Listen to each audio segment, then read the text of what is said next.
Madam खड़े होकर बात करने तो बेहतर रहेगा ना। हाँ,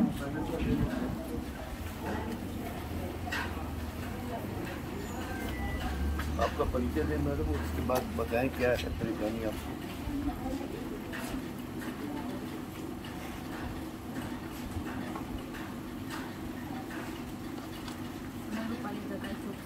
पालघर राहणारे HP गॅस गोडाऊन वेऊर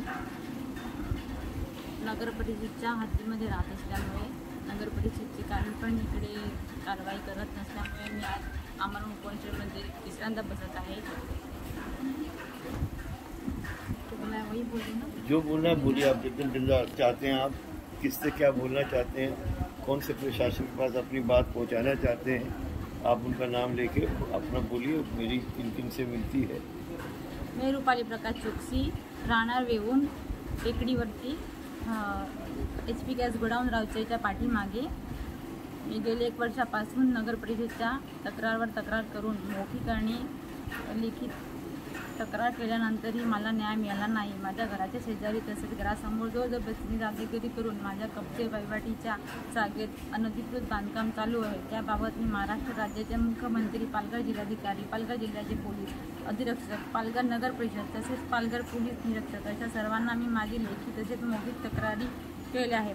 परंतु आजपर्यंत मी नगर परिषदेच्या कार्यालयाबाहेर 2 वेळा आमरण उपोषण केले, परंतु नगर परिषदेने मला आश्वासन केले होते की आम्ही तुम्हाला लवकरात लवकर न्याय मिळवून देऊ।